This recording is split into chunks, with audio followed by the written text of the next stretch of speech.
नमस्ते शिक्षक साथियों, आपका मेरे चैनल टीचर हेल्पिंग हैंड में स्वागत है। जैसा कि मैंने आप लोगों को अपने पिछले वीडियो में बताया कि हम लोगों को निपुण भारत मिशन और चहक कार्यक्रम दोनों को लेते हुए चलना है।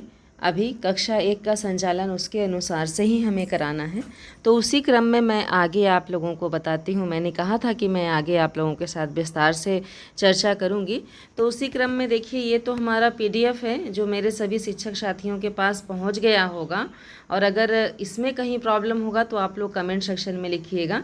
फिलहाल मैं एक संक्षिप्त चर्चा करती चलती हूँ कि ये देखिए दिनांक हमारा पहले से 4 में हमें क्या करना है, अनुदेशात्मक कार्य करने हैं, जिसके अंतर्गत शिक्षण योजना हमारी बनी बनाई है। इस PDF में कार्यपत्रक भी दिया गया है और अभ्यास गतिविधियाँ भी दी गई हैं। इसे हमें कराना है अपने बच्चों को पहले से लेकर चौथे दिन तक, मीन्स सोमवार से लेकर बृहस्पतिवार तक। अब शुक्रवार और शनिवार को क्या करना है, समेकन और आकलन। तो समेकन गतिविधि और कार्यपत्रक मैंने सीख लिया, बच्चे ने कितना सीखा है ये हमें 5वें दिन कराना है। छठे दिन हम रेमेडियल और पुनरावृत्ति करवाएंगे। बच्चों को जहाँ प्रॉब्लम होगा हम उस पर उपचारात्मक शिक्षण देंगे और बच्चों से कार्यपत्रक भरवाएंगे।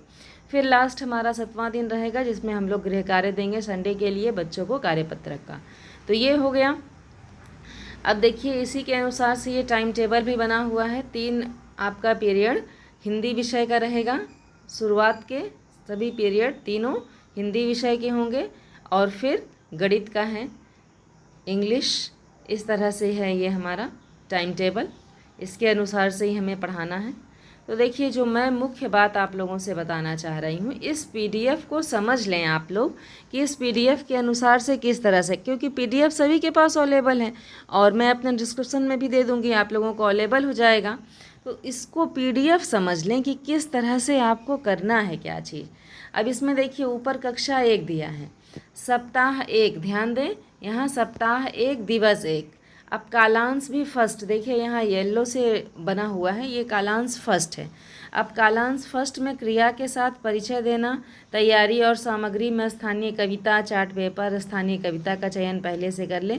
इस तरह से शिक्षक के लिए मुख्य बातें में क्या है, सभी बच्चों को गतिविधि में शामिल करना और बच्चों को अपनी भाषा में आपस में बातचीत करने के लिए प्रोत्साहित करना।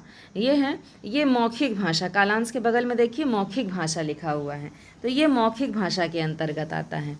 अब हमें सप्ताह पहले में दिवस प्रथम तो हमारा सोमवार को था, तो उसके अंतर्गत ये हमें क्या करना था कि कोई भी गीत या कविता हमें हाव भाव के साथ बच्चों को करवाना था 5 से 7 मिनट का।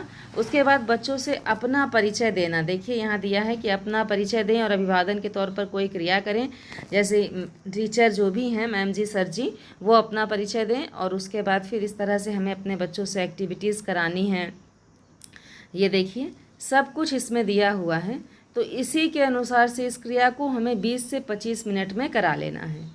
फिर नेक्स्ट में हम क्या करेंगे, यहाँ देखिए लेखन कार्य दिया है। अब इस क्रिया को कराने के बाद लेखन कार्य में क्या कराना है, हमें अपने बच्चों को कोई भी पसंद का चित्र बनाने को कहेंगे और चित्र में जो बच्चे बनाए हैं उसमें आपस में बातचीत करने के लिए 3 से 5 मिनट का समय देना है। और फिर किन्हीं 3-4 बच्चों को चित्र को सभी बच्चों को दिखाने के लिए कहेंगे और उसके बारे में बताने को कहेंगे। बच्चों के द्वारा जैसा भी चित्र बनाया गया है उसकी प्रशंसा करेंगे। तो ये 10 से 15 मिनट का समय इसमें हम लोग ले लिए लेखन कार्य के अंतर्गत। तो ये हमारा लास्ट है समीक्षा, ये टीचर के लिए है कि क्या सभी बच्चों ने इसमें प्रक्रिया में भाग लिया। तो ये तो हमारा पहला कालांश था। अब देखिए आइए दूसरे कालांश में देखें, तो ये भी देखिए हमारा दूसरा कालांश है, सप्ताह प्रथम का, दिवस प्रथम का दूसरा कालांश है। ये है जानवरों की आवाज़ की पहचान करना। इस तरह से ये हमारा हो गया। इसको समझ लें कि इसको आपको किस तरह से करना है। ये सारा PDF इसके अनुसार से ही हमें कार्य कराना है। ये सब लेखन कार्य दिया हुआ है इसमें।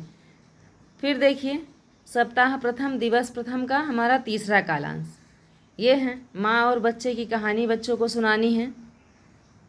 और उसके बाद फिर गोल घेरे में बच्चों को बिठा करके सभी बच्चों को चित्रात्मक किताबें दिखा करके बच्चों को ये सारी कहानियाँ हाव भाव और उतार चढ़ाव के साथ सुनानी है। इस तरह से हम लोगों को सारा वर्क करना है अपना। अब देखिए दिवस प्रथम का ये हो गया। अब इसी के अनुसार से दिवस हमारा दूसरा, दिन तीसरा, दिन चौथा, इस तरह से सभी कुछ है इसी के अनुसार से। तो इसी के अनुसार से हम लोगों को अपने कक्षा में शिक्षण कार्य करना है। मुझे उम्मीद है कि सभी शिक्षक साथियों को समझ में आ गया होगा कि PDF के थ्रू आपको किस तरह से पढ़ाना है। अगर कहीं कोई कन्फ्यूज़न होगा तो कमेंट सेक्शन में लिखिएगा। Thank you.